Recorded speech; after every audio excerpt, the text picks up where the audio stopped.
Welcome to the class 12, subject maths, exercise 3.2. We are going in this question, exercise 3.2, question number first. We need to find the following sum and the subtraction of and the given. Simplify these values. First here a plus b. We have to add both these matrix.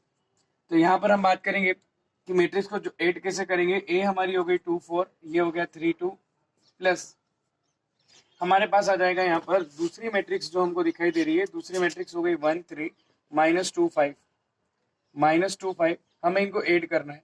तो ये जो दोनों add होगी, इसके जो element हैं, जो same position वाले एलिमेंट है, वो एक साथ ऐड हो जाएंगे. 2 और 1 हो जाएगा 3, 4 और 3 हो जाएगा आपका 7, 3 - 2 हो जाएगा 1, 2 और 5 कितना हो जाएगा 7. ये इसका आंसर है. हमको सब्ट्रैक्ट करना है दोनों मैट्रिक्स से. ए माइनस बी हमको निकालना है. तो यहाँ हम बात करेंगे ए माइनस ऑफ बी. तो ए माइनस बी में 2 4 3 2 माइनस ऑफ 1 3 -2 5. सब्ट्रैक्ट करने के लिए 2 - 1 1 हो जाएगा, 4 - 3 आपका 1 हो जाएगा, 3 माइनस प्लस 2 5 हो जाएगा, 2 - 5 माइनस कितना हो जाएगा 3 हो जाएगा.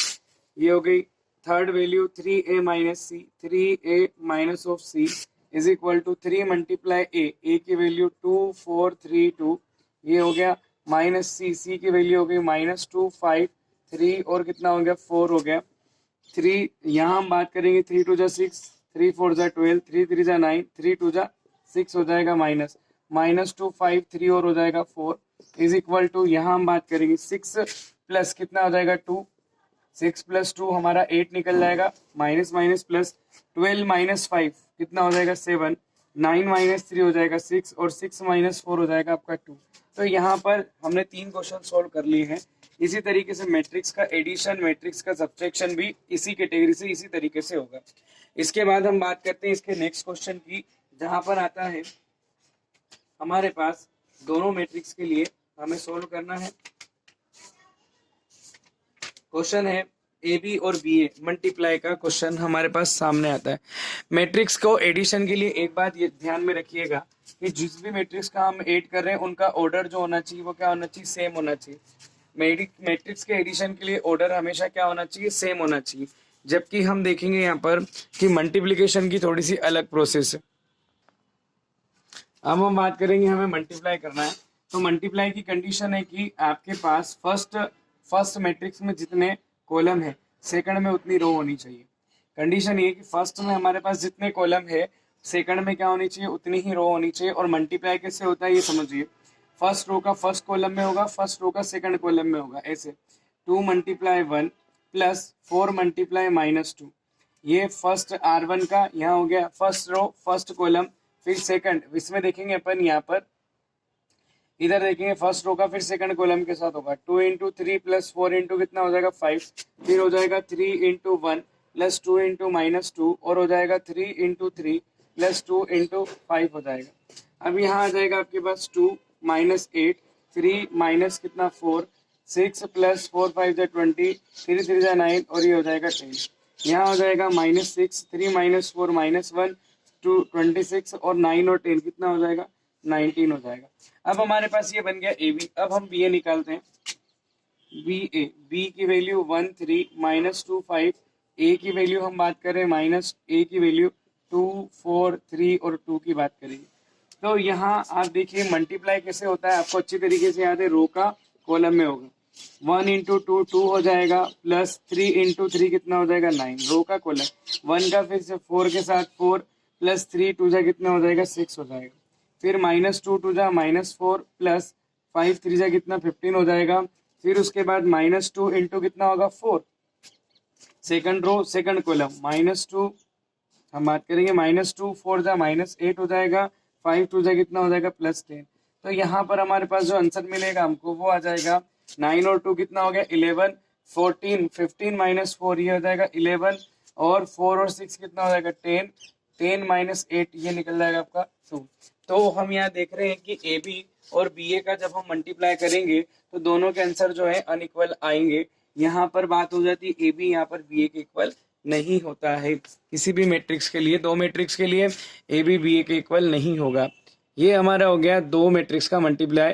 ये फर्स्ट क्वेश्चन हमने क्लियर कर लिया. देखिए अब हमें इसको ऐड करना है, ए बी माइनस बी है तो ऐड करेंगे तो ए का ए में करेंगे तो ये आपको ऐड करना है तो सेम पोजीशन पर A plus A minus B plus B, B plus B और हो जाएगा ए प्लस ए। तो हम बात करेंगे यहाँ पर 2a 0 2b और हो जाएगा आपका 2a। ये बन गया हमारा एडिशन। तो क्वेश्चन नंबर सेकंड के जितने भी क्वेश्चन हैं उनको ऐसे ही आपको सोल्व करना है।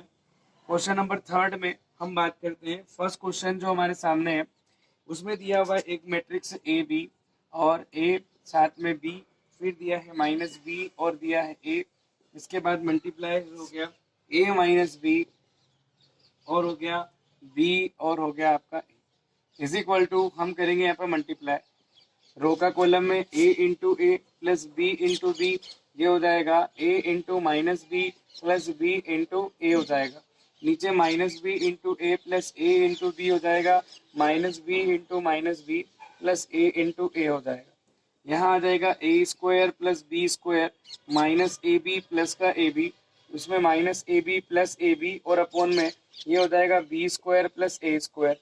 तो यहाँ आपके पास बन जाएगा A square plus B square, ये 0 और ये हो जाएगा 0 और ये ए स्क्वायर प्लस बी स्क्वायर। ये आपका क्वेश्चन नंबर थर्ड का फर्स्ट क्वेश्चन है। सिमिलरली हम इसको सोल्व करेंगे अगला क्वेश्चन, क्वेश्चन नंबर हमारा थर्ड का हम क्वेश्चन सोल्व करेंगे थर्ड। अब हम यहाँ बात करेंगे कि हमारे पास इन दोनों मैट्रिक्स का मल्टीप्लाई करना, तो जितनी हमारे पास कॉलम है उतनी ही क्या होनी चाहिए रो। फर्स्ट कॉलम है यहाँ फर्स्ट रो होनी चाहिए। तो हम इसका मल्टीप्लाई कैसे करेंगे ये याद रखिएगा कि हमारे पास फर्स्ट मैट्रिक्स का कॉलम देखते हैं, सेकंड में अपन क्या देखते हैं रोज देखते हैं, मिल गया। उसके बाद मल्टीप्लाई जो होता है रो कॉलम का होता है, तो फर्स्ट रो फर्स्ट कॉलम तो 1 इंटू 2 हो जाएगा, फिर फर्स्ट रो सेकंड कॉलम तो 1 इंटू कितना 3 हो जाएगा, फर्स्ट रो और थर्ड कॉलम तो 1 इंटू कितना होगा 4, बिकॉज तीनों सेम चल रहे हैं और कोई एलिमेंट नहीं है। Second row second column second row third second column second row third column, फिर third row first column third row second column और हो जाएगा third row fourth column, 3 into 4। हमारे पास मैट्रिक्स बनेगी 2 2 टू 4 3 टू 6, ये 3 2 3 6 और ये आ जाएगा 3 3 9 और 4 4 और 2 8 3 4 12। ये हमारे पास मैट्रिक्स बन जाएगी। ओके, इसी तरीके से ये यहाँ पर हमने क्वेश्चन सोल्व कर लिया। सिमिलरली क्वेश्चन नंबर हमारे पास आता है थर्ड, उसमें हमारे पास है मैट्रिक्स 1 माइनस 2 2 और 3 और उसके बाद में हमारे पास एलिमेंट है 1 2 3 1 1 2 3, साथ में दे रखा है 2 3 1 2 3 और 1। इसका मल्टीप्लाई की बात करें बहुत सिंपल है, पहले आपको देखना पड़ेगा कि क्या इसके अंदर जो कॉलम है उतनी रो आपके पास बनी हुई दिखाई दे रही, बिल्कुल दिखाई दे रही है। मल्टीप्लाई रो का कॉलम में होता है 1 इंटू 1 प्लस माइनस 2 इंटू कितना हो जाएगा 2, first row first column 1 into 2 plus minus 2 into 3, फिर होगा first row third column 1 into 3 plus minus 2 into कितना 1। उसके बाद देखिए 2 into 1 plus 3 into 2 2 into 2 plus 3 into 3, फिर आ जाएगा आपका 2 इंटू 3 प्लस 3 इंटू कितना 1 1 माइनस 4 2 प्लस 3 2 6 2 माइनस 6 2 2 4 प्लस 9 और 3 माइनस 2 और 3 2 6 प्लस कितना हो जाएगा 3 हो जाएगा is equal to 1 minus 4 minus 3 6 और 2 8 हो जाएगा, 2 माइनस 6 माइनस 4 9 और 4 13 3 माइनस 2 1 और 6 और 3 कितना हो जाएगा 9 हो जाएगा। इस तरीके से इसका मल्टीप्लाई कर लिया हमने। बाकी सारे क्वेश्चन जो है as it is same similar तरीके से सॉल्व होंगे क्वेश्चन नंबर थर्ड के अंदर। अब हम बात करते हैं क्वेश्चन नंबर थर्ड, ये हो गया। इसके बाद हम देखेंगे क्वेश्चन नंबर फोर्थ।